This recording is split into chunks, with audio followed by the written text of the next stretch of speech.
a modest proposal for preventing the children of poor people in Ireland from being a burden on their parents or country, and for making them beneficial to the public. By Dr. Jonathan Swift. 1729. It is a melancholy object to those who walk through this great town, or travel in the country, when they see the streets, the roads and cabin doors crowded with beggars of the female sex, followed by 3, 4, or 6 children, all in rags, and importuning every passenger for an alms.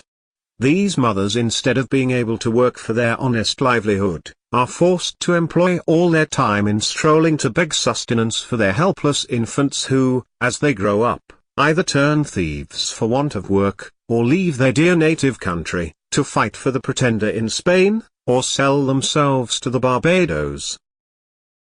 I think it is agreed by all parties, that this prodigious number of children in the arms, or on the backs, or at the heels of their mothers, and frequently of their fathers, is in the present deplorable state of the kingdom, a very great additional grievance, and therefore whoever could find out a fair, cheap and easy method of making these children sound and useful members of the Commonwealth, would deserve so well of the public, as to have his statue set up for a preserver of the nation.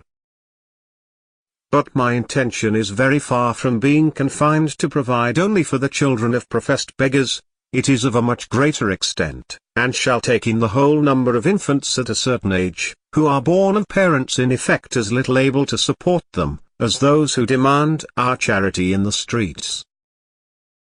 As to my own part, having turned my thoughts for many years upon this important subject, and maturely weighed the several schemes of our projectors, I have always found them grossly mistaken in their computation. It is true, a child just dropped from its dam, may be supported by her milk, for a solar year, with little other nourishment, at most not above the value of 2 shillings, which the mother may certainly get, or the value in scraps, by her lawful occupation of begging, and it is exactly at 1 year old that I propose to provide for them in such a manner, as, instead of being a charge upon their parents, or the parish, or wanting food and raiment for the rest of their lives, they shall, on the contrary, contribute to the feeding, and partly to the clothing of many thousands.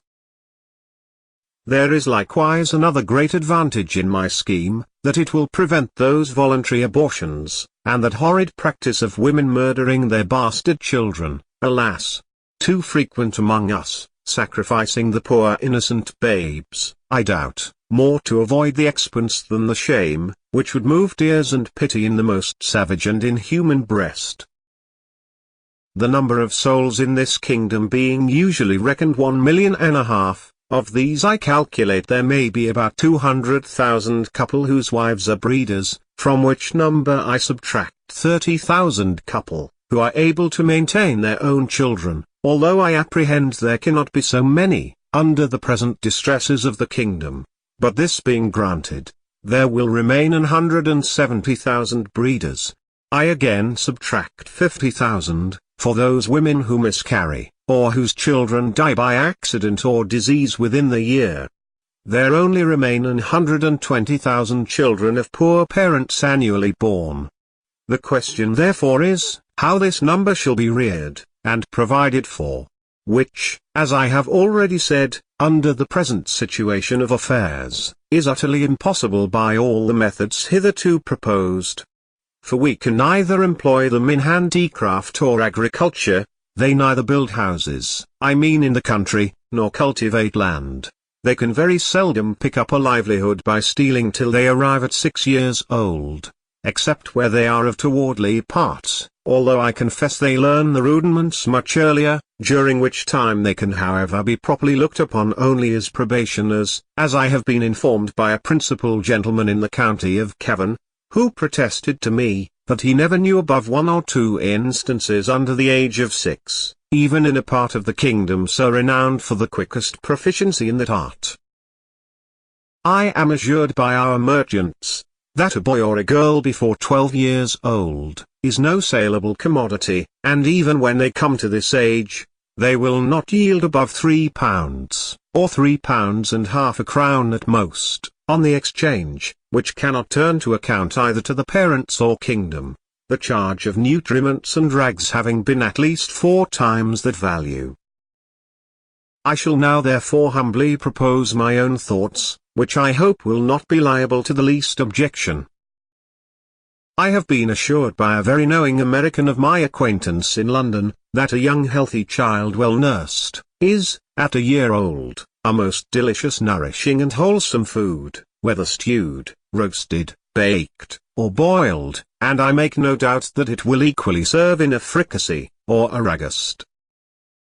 I do therefore humbly offer it to public consideration, that of the 120,000 children, already computed, 20,000 may be reserved for breed, whereof only 1/4 part to be males, which is more than we allow to sheep, black cattle, or swine, and my reason is, that these children are seldom the fruits of marriage, a circumstance not much regarded by our savages. Therefore, 1 male will be sufficient to serve 4 females.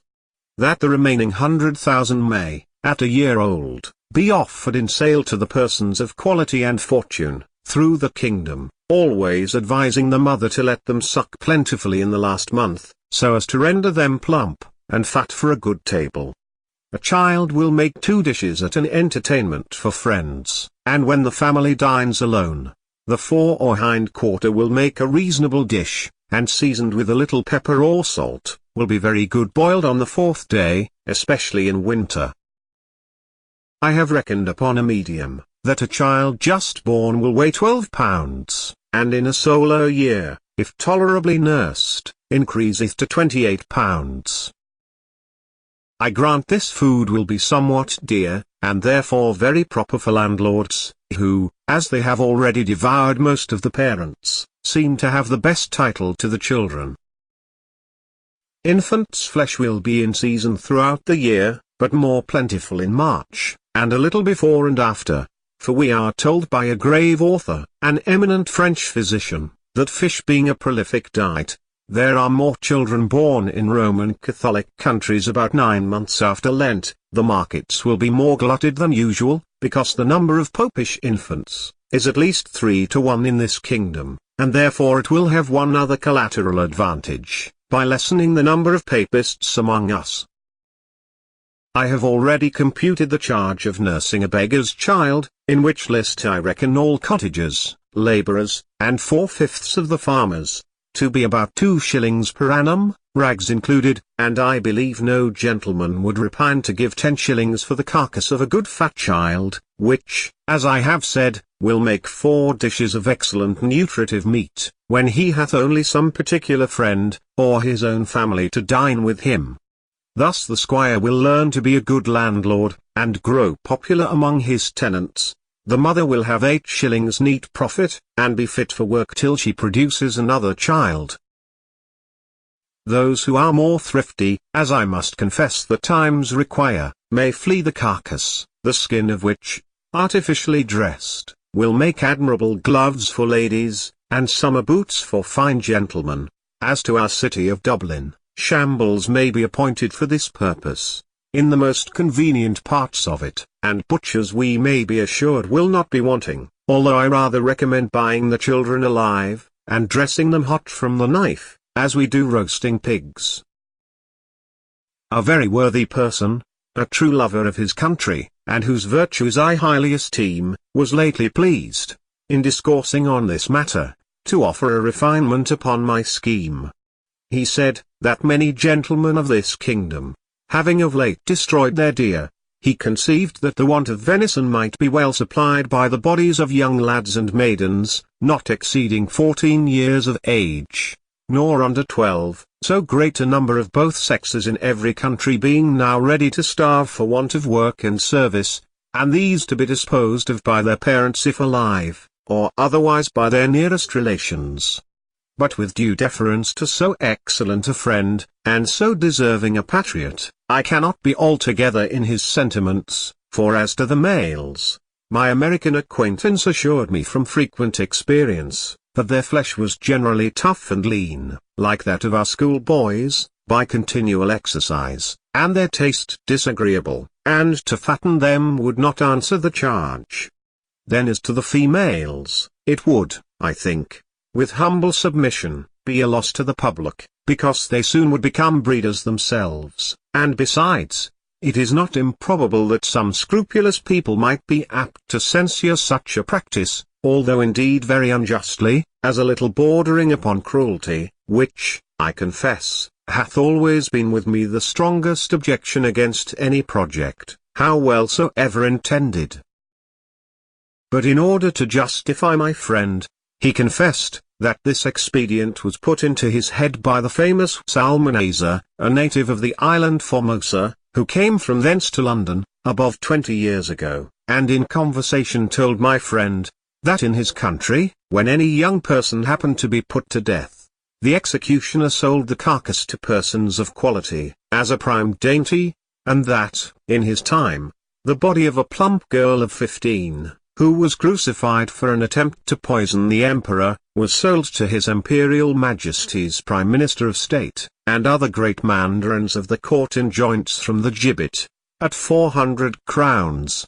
Neither indeed can I deny, that if the same use were made of several plump young girls in this town, who without one single groat to their fortunes, cannot stir abroad without a chair, and appear at a playhouse and assemblies in foreign fineries which they never will pay for, the kingdom would not be the worse. Some persons of a desponding spirit are in great concern about that vast number of poor people, who are aged, diseased, or maimed, and I have been desired to employ my thoughts what course may be taken, to ease the nation of so grievous an encumbrance. But I am not in the least pain upon that matter, because it is very well known, that they are every day dying, and rotting, by cold and famine, and filth, and vermin, as fast as can be reasonably expected. And as to the young labourers, they are now in almost as hopeful a condition. They cannot get work, and consequently pine away from want of nourishment, to a degree, that if at any time they are accidentally hired to common labour, they have not strength to perform it, and thus the country and themselves are happily delivered from the evils to come. I have too long digressed, and therefore shall return to my subject. I think the advantages by the proposal which I have made are obvious and many, as well as of the highest importance. For first, as I have already observed, it would greatly lessen the number of papists, with whom we are yearly overrun, being the principal breeders of the nation, as well as our most dangerous enemies, and who stay at home on purpose with a design to deliver the kingdom to the pretender, hoping to take their advantage by the absence of so many good Protestants, who have chosen rather to leave their country, than stay at home and pay tithes against their conscience to an episcopal curate. Secondly, the poorer tenants will have something valuable of their own, which by law may be made liable to a distress, and help to pay their landlord's rent, their corn and cattle being already seized, and money a thing unknown. Thirdly, whereas the maintenance of 100,000 children, from 2 years old, and upwards, cannot be computed at less than 10 shillings apiece per annum, the nation's stock will be thereby increased £50,000 per annum, besides the profit of a new dish, introduced to the tables of all gentlemen of fortune in the kingdom, who have any refinement in taste. And the money will circulate among ourselves, the goods being entirely of our own growth and manufacture. Fourthly, the constant breeders, besides the gain of 8 shillings sterling per annum by the sale of their children, will be rid of the charge of maintaining them after the first year. Fifthly, this food would likewise bring great custom to taverns, where the vintners will certainly be so prudent as to procure the best receipts for dressing it to perfection, and consequently have their houses frequented by all the fine gentlemen, who justly value themselves upon their knowledge in good eating, and a skilful cook, who understands how to oblige his guests, will contrive to make it as expensive as they please. Sixthly, this would be a great inducement to marriage, which all wise nations have either encouraged by rewards, or enforced by laws and penalties. it would increase the care and tenderness of mothers towards their children, when they were sure of a settlement for life to the poor babes, provided in some sort by the public, to their annual profit instead of expense. We should soon see an honest emulation among the married women. Which of them could bring the fattest child to the market? Men would become as fond of their wives, during the time of their pregnancy, as they are now of their mares in foal, their cows in calf, or so when they are ready to farrow, nor offer to beat or kick them, as is too frequent a practice, for fear of a miscarriage. Many other advantages might be enumerated. For instance, the addition of some 1,000 carcasses in our exportation of barreled beef, the propagation of swine's flesh, and improvement in the art of making good bacon, so much wanted among us by the great destruction of pigs, too frequent at our tables, which are no way comparable in taste or magnificence to a well-grown, fat yearly child, which roasted whole will make a considerable figure at a Lord Mayor's feast, or any other public entertainment. But this, and many others, I omit, being studious of brevity. Supposing that 1,000 families in this city would be constant customers for infants' flesh, besides others who might have it at merry meetings, particularly at weddings and christenings, I compute that Dublin would take off annually about 20,000 carcasses, and the rest of the kingdom, where probably they will be sold somewhat cheaper, the remaining 80,000. I can think of no one objection that will possibly be raised against this proposal, unless it should be urged that the number of people will be thereby much lessened in the kingdom. This I freely own, and 'twas indeed one principal design in offering it to the world. I desire the reader will observe that I calculate my remedy for this one individual kingdom of Ireland, and for no other that ever was, is, or, I think, ever can be upon earth. Therefore let no man talk to me of other expedients, of taxing our absentees at 5 shillings a pound, of using neither clothes, nor household furniture, except what is of our own growth and manufacture, of utterly rejecting the materials and instruments that promote foreign luxury, of curing the expensiveness of pride, vanity, idleness, and gaming in our women, of introducing a vein of parsimony, prudence and temperance, of learning to love our country, wherein we differ even from Laplanders, and the inhabitants of Topinamboo, of quitting our animosities and factions, nor acting any longer like the Jews, who were murdering one another at the very moment their city was taken, of being a little cautious not to sell our country and consciences for nothing, of teaching landlords to have at least one degree of mercy towards their tenants. Lastly, of putting a spirit of honesty, industry, and skill into our shopkeepers, who, if a resolution could now be taken to buy only our native goods, would immediately unite to cheat and exact upon us in the price, the measure, and the goodness, nor could ever yet be brought to make one fair proposal of just dealing, though often and earnestly invited to it. Therefore I repeat, let no man talk to me of these and the like expedients, till he hath at least some glimpse of hope, that there will ever be some hearty and sincere attempt to put them into practice. But, as to myself, having been wearied out for many years with offering vain, idle, visionary thoughts, and at length utterly despairing of success, I fortunately fell upon this proposal, which, as it is wholly new, so it hath something solid and real, of no expense and little trouble, full in our own power, and whereby we can incur no danger in disobliging England. For this kind of commodity will not bear exportation, and flesh being of too tender a consistence, to admit a long continuance in salt, although perhaps I could name a country, which would be glad to eat up our whole nation without it.